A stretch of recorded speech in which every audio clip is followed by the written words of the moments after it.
experience-based learning has nothing to do with how smart you are, how good your cognitive abilities are. It's literally a rewiring of your brain, and it happens to all humans, and nobody can shake it.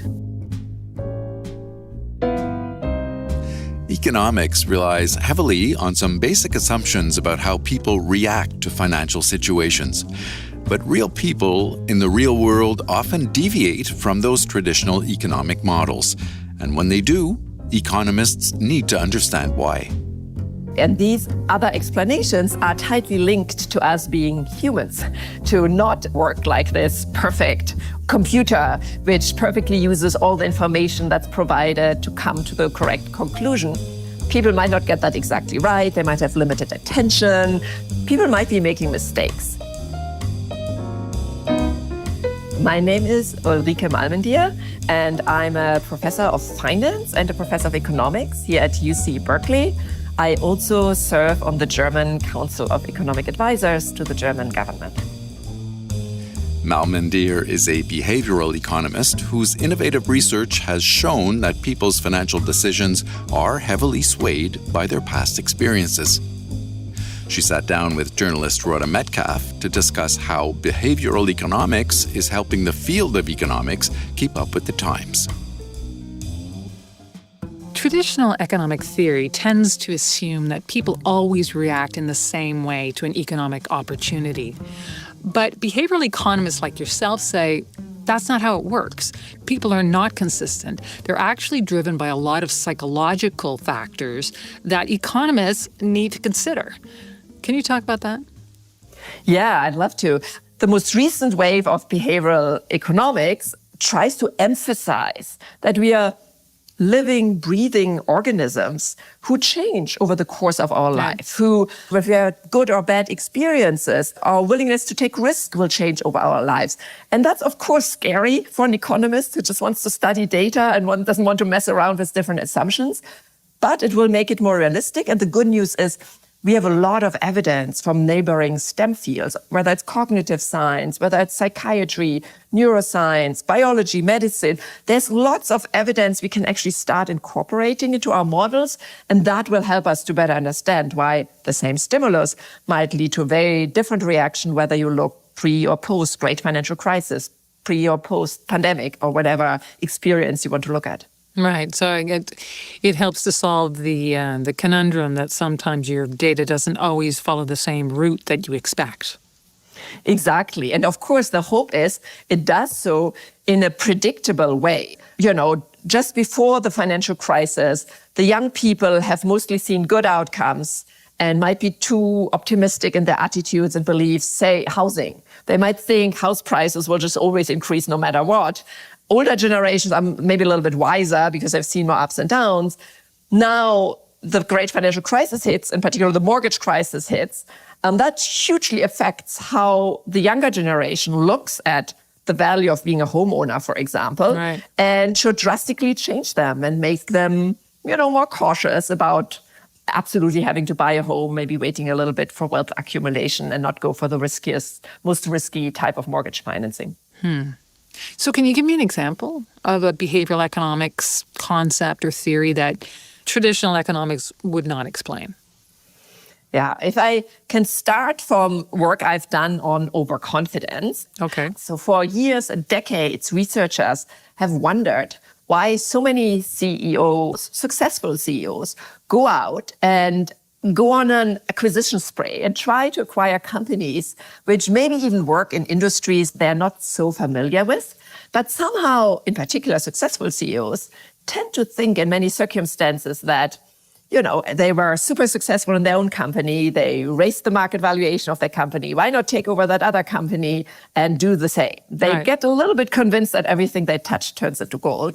And that's something that a lot of practitioners have talked about. So we went out and said, well, let us try to understand these acquisitions where you systematically have a negative reaction in the market. Everybody thinks it's a bad idea, but the guy keeps going and pulls through with it. Mm-hmm. And it turns out that very powerfully, you can predict these behaviors by individual level measures of overconfidence. I mean, how do you decide how much overconfidence a particular CEO has, though? Are there measures for that? Yeah, it's very hard because, of course, if you were just, for example, to go by what they say, pushing their strategy, talking super optimistically, well, that's not a measure of overconfidence. That's the job of a CEO to sound optimistic about what they're doing. So what my co-author, Jeff Tate, at the University of Maryland and I did is we basically looked for ways to discover who puts their money where their mouth is. And specifically what I mean is that some CEOs put a lot of their own personal money in their company. Okay. Some really seem to believe that the world hasn't understood how great their company is and that under their glorious leadership, it will keep increasing and put a lot of their own personal money in it. So with the best intentions, right? They're not trying to cheat anybody. They're really believing in it. And exactly those CEOs do too many mergers. They go into industries where they don't really know so much about it. So that's basically the innovation we came up, precisely finding a measure that worked in this context. All right. So there was another example that you used, which I thought was very interesting. The example of the generation of Germans who grew up on either side of the Berlin Wall, which I guess came down around the end of the 1980s. And as you explain in your work, now these two groups have quite different investment behaviors. So what's going on there? Yeah, so that is another behavioral factor I'm really interested in. And we've coined the word experience effects or experience-based learnings to describe it. So looking back in the past of how you got here, did you grow up with a silver spoon in the mouth, or did you grow up in poverty in a family where there was a scarcity of food?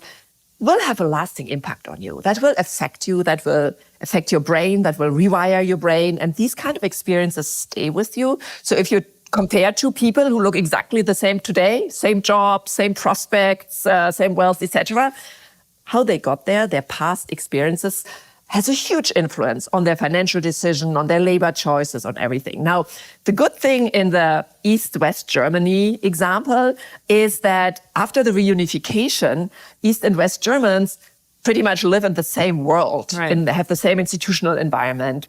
And so we can hold all of these circumstances constant and can ask the question, do we still detect long-lasting effects of having grown up under communism in a world where the regime talked very negative about capital markets and capital market investments, where the stock exchange under Lenin is the height of the enemy to be combated. It's sort of the height of capitalism. Exactly that. And does that stay with you?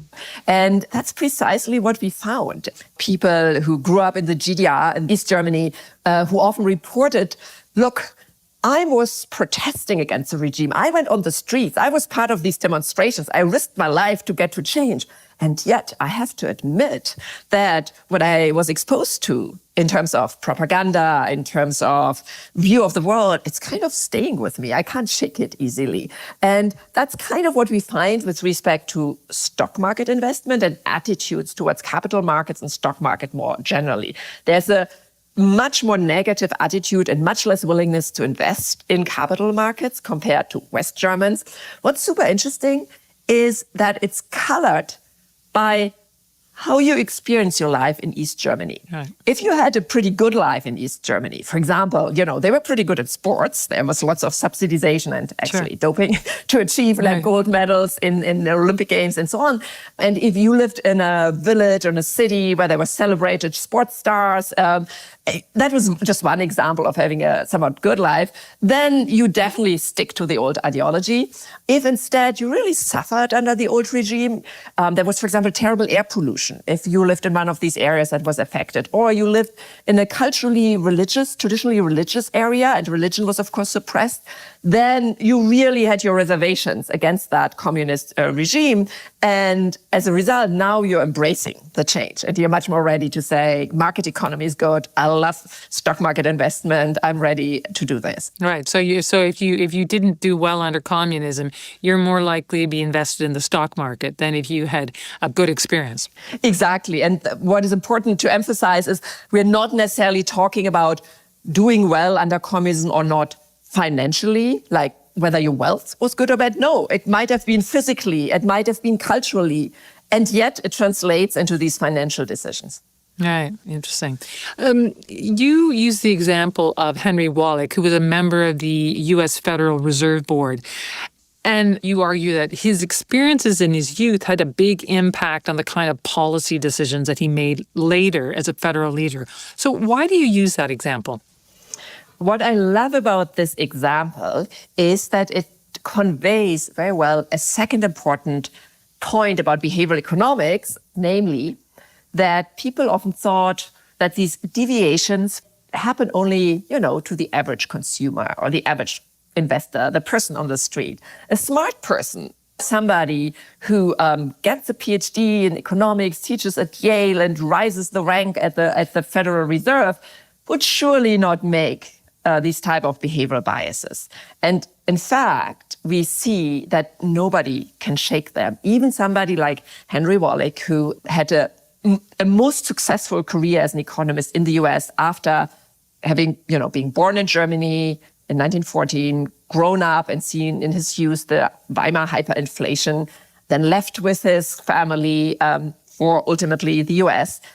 This person who clearly knew that now in the US, he was in a different country with a different monetary system, in a different decade than the Weimar hyperinflation, still could not shake that experience. And to this day holds the record of voting against proposals of the Fed chairperson that, one could lower interest rate. He was the one always warning that inflation is around the corner and nobody really understands how severe the dangers are.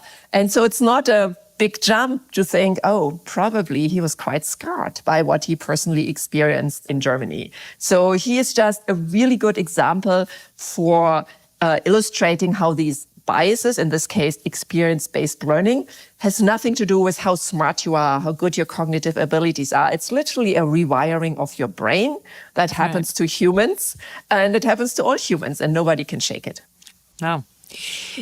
How do traditional economists react to the kind of work you do, this behavioral economics? Do you get pushback?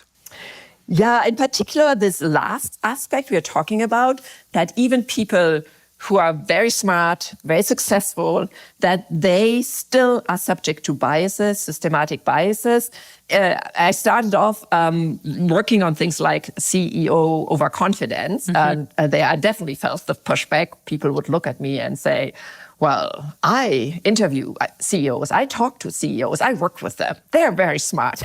How can you argue that they are overconfident? Now, the good side about economics is it is a very data-driven discipline. Right. So already early on, when, for example, I presented this CEO overconfidence work in Chicago, which traditionally is the height of the neoclassical models and rational financial economics, people were willing to listen to me because I was showing data that was really hard to explain otherwise.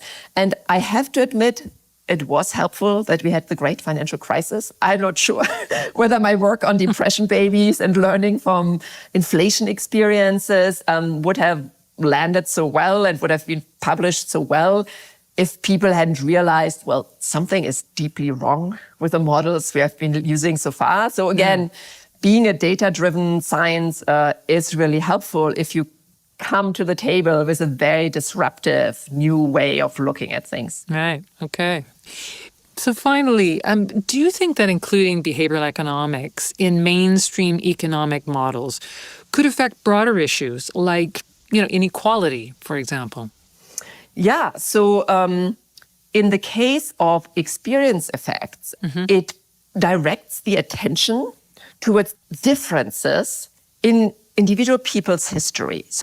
If today there are two people and they have the same initial education, they have the same financial situation, and you want to say, okay, so they're equal, let's give them equal opportunities, and that's all we need to do to advance, say, a minority group, if one of them is from a minority group, right, you would be wrong, because the scarring experiences would stay with them and might prevent them to go towards an educational investment or more risky career path, given how much they've been scarred in the past. So thinking about, for example, COVID and how COVID has affected different ethnic and racial groups differently tells us that going forward, their choices on the financial side, on the career side, on work from home versus work in person will be differently affected by these past experiences, even if they're over, right? Even if we are kind of back to pre-COVID-19 right now.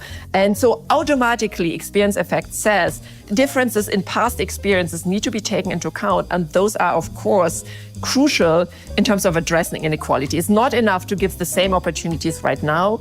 We might need to give some people more encouragement than others, expose them actively to positive experiences in order to change the equilibrium. Well, that's great. So, Ulrike Malmendier, thank you so much for giving us a better understanding of this very interesting field. Thank you so much. This was really an interesting conversation.